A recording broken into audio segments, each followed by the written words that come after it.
현재 인도네시아의 행동이 한국은 물론이고 미국에 큰 논란을 낳고 있는 상황입니다. 인도네시아는 한국의 KF-21 분담금을 여전히 지불하지 않는 모습으로 비판을 받고 있는데, 이러한 방산 분야에서의 돌발 행동이 다름 아닌 미국의 방산에도 영향을 끼쳤다는 것입니다. 그런데 이에 대해서 인도네시아가 그렇게 행동하는 대반전의 이유가 나오며 더욱 논란이 되고 있습니다. 현재 인도네시아가 세계적으로 어떠한 행보를 보이는지, 한국에는 어떤 상황인지 살펴보도록 하겠습니다. 우선 최근 인도네시아는 갈 길이 매우 바쁜지 한국에 절실하게 도움을 요청하고 있습니다. 인도네시아 조코이 대통령이 방한을 하며 필요 사업이 급물살을 타는 모양새인데요. 인도네시아는 자국에서 현 상황에 매우 절실한 수도 이전과 제철소 사업을 진행하려 합니다. 우선 현대차 그룹은 인도네시아의 신수도를 스마트시티로 건설하는 사업에 참여하는데요.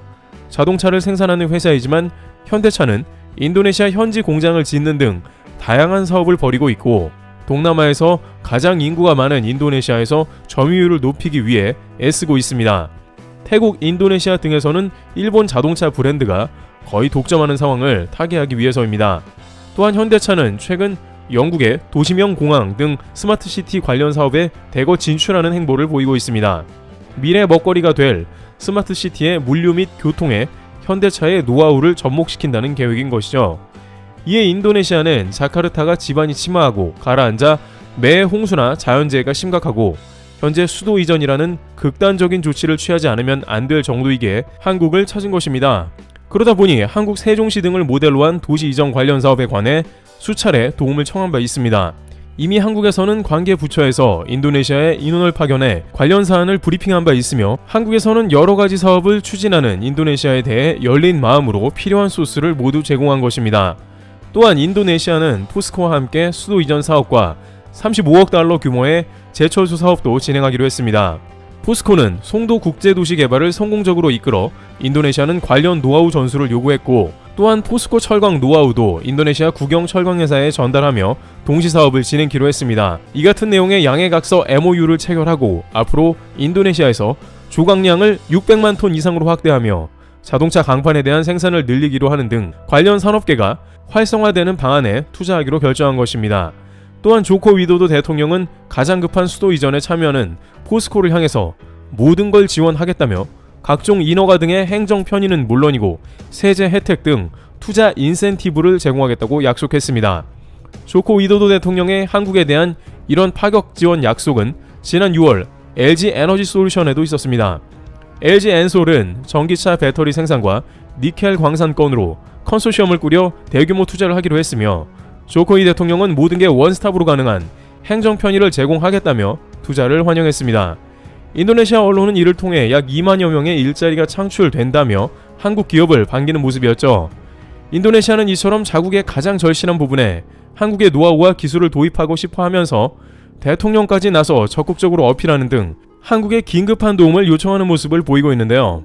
그런데 이처럼 한국과 다양한 분야에서 사업이 순항하며 기대를 모으는 반면 옥의 티가 있는데, 누구나 알다시피 인도네시아는 KF-21 분담금은 함흥차사로 지급을 하지 않고 있는 상황입니다. 처음에는 현금을 깎아달라는 요청을 하다가 팜유로 내겠다는 등의 모습을 보이면서도 결국에는 분담금을 내지 않고 오히려 프랑스와 미국 전투기를 신규 주문한 모습인 것이죠. 이 때문에 카이 관계자들은 냉가슴을 앓고 있고 적지 않은 스트레스에 시달리는 것으로 보입니다. 일각에서는 인도네시아가 KF-21의 성능과 완성에 대해서 신뢰를 표하지 않는다고 우려합니다. 군 관계자들이 사실상 5세대 스텔스 전투기로까지 KF-21을 긍정적으로 평가하고 있습니다만, 인도네시아의 이런 행보 때문에 다방면에서는 KF-21 사업을 독자 추진하자는 말도 나오는 것입니다. 게다가 한국 대우조선해양에 잠수함 세대를 주문하기로 해놓고 계약금도 안 보내 답보 상태입니다. 상황이 이러하자 누리꾼들은 방산 분야뿐만이 아니라 수도 이전, 제철소, 니켈 광산 사업도 신중해야 한다라며 KF-21도 이행 안 하는데 MOU 형태로 맺은 다양한 사업들을 준비하다가 낭패를 보일 수 있다고 경고합니다.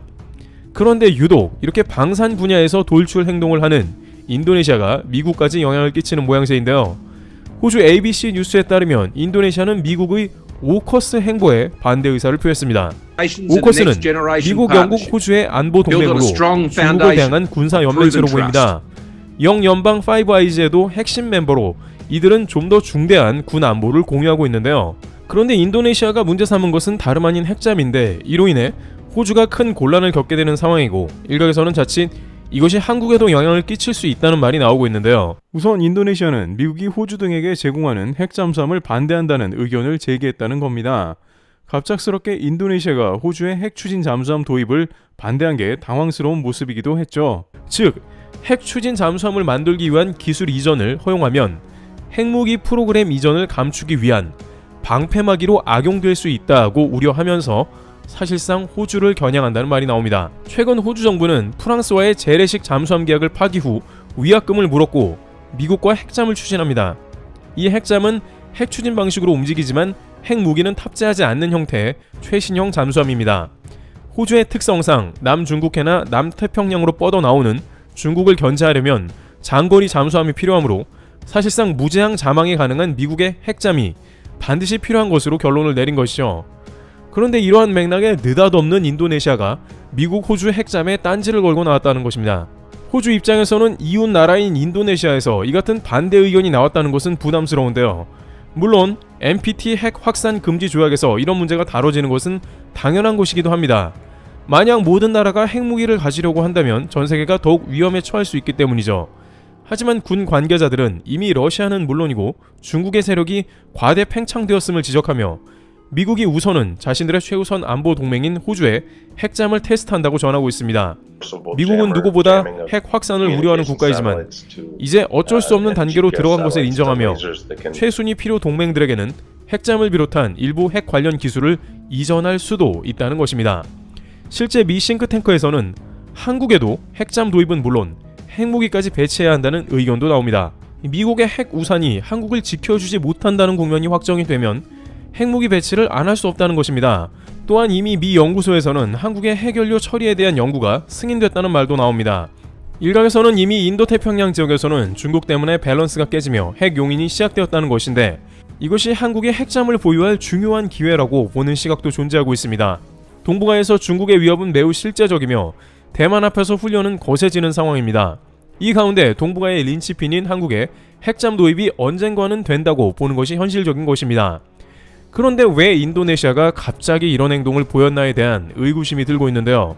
이에 대해서 혹시 인도네시아와 중국이 같은 흐름을 타고 있지 않냐는 의견이 제기됩니다. 실제 시진핑 중국 국가주석은 방중한 조코이 인도네시아 대통령을 만나 양국의 가까운 관계를 가시했는데요. 시 주석은 중국의 1대1로 사업과 인도네시아의 글로벌 해양, 거점 구상에 맞물리면서 상당한 성과를 거뒀다고 자평하며 양국이 지역 종합, 경제 회랑 등을 추진해야 한다고 강조했습니다. 조코이 대통령도 중국과 투자, 해양어업, 식량안보 등 방면에서 협력을 강화하고 양국의 전면적인 전략적 파트너 관계를 한 단계 더 발전시키고 싶다고 화답했습니다. 11월 발리 G20 정상회의에서는 조코이 대통령이 정상선언문 채택을 설득하기 위해 시진핑 주석을 큰형님이라 친근하게 호칭한 것이 알려지기도 했습니다. 그만큼 양국 관계가 경제는 물론이고 안보 분야까지 밀접하게 연관되어진 게 아니냐는 의견이 나오는 겁니다. 왕이 외교부장은 수차례 이를 미국의 냉전 시대의 사고로 영내 평화를 해치는 단체라고 강하게 비판했습니다. 그 가운데 중국은 자국과 다양한 1대1로 사업을 벌이며 친중 성향도 보이는 인도네시아를 통해서 오커스 핵 확산을 반대하는 목소리를 낸 것이 아니냐는 의견이 제기되고 있는 것입니다. 중국 라인을 확대해서 미국 오커스와 호주 핵잠 등 결연한 반대 의사 목소리를 크게 내는 것입니다. 일부 미국 소식통들은 중국이 인도네시아와 더불어 주변국들을 포섭하려고 한다고도 말합니다. 한편 한국 누리꾼들은 한국이 핵잠을 보유한다면 중국이 가장 반대할 것 같다는 의견을 냅니다. 중국과 멀리 떨어져 있는 호주도 그러는데 가까이 마주하고 있는 한국은 오죽하겠냐는 것입니다. 또 일부는 인도네시아는 한국의 방산 분야만큼은 도움이 안 된다는 의견도 내고 있습니다. 한국은 최첨단 기체인 KF-21을 인도네시아와 공유하는데 당장 이것이 걱정된다는 의견인데요. 한국의 KF-21 기체가 자칫 중국과도 공유되면 큰일이라는 의견도 조심스럽게 나오고 있습니다. 인도네시아가 안보 측면에서도 미국 반대편에 서면 결국 이는 중국과 양쪽 발을 담그는 자세이기 때문에 한국에도 결과적으로는 안보에 있어서 어떤 면에선 위협적인 요소로 자리매김할 수 있다는 겁니다. 물론 중국의 자본이 유혹이 되며 세계 최대 니켈 강산을 확보한 인도네시아의 움직임은 그럴 수도 있습니다만 한국과 다양한 방산 협력을 하는 데 있어서 자칫 위험 요소가 될 수 있다는 의견이 나오는 것이죠. 이와 같이 인도네시아는 다양한 분야에서 다소 일괄적이지 않은 행보를 보이고 있습니다. 결국 한국도 인도네시아와 진행하는 각종 사업에 대해 좀 더 신중한 자세가 요구된다는 목소리가 나오며 이는 인도네시아 스스로 국제사회에서 외면당할 수도 있는 길일 것입니다. 트래블튜브였습니다. 감사합니다.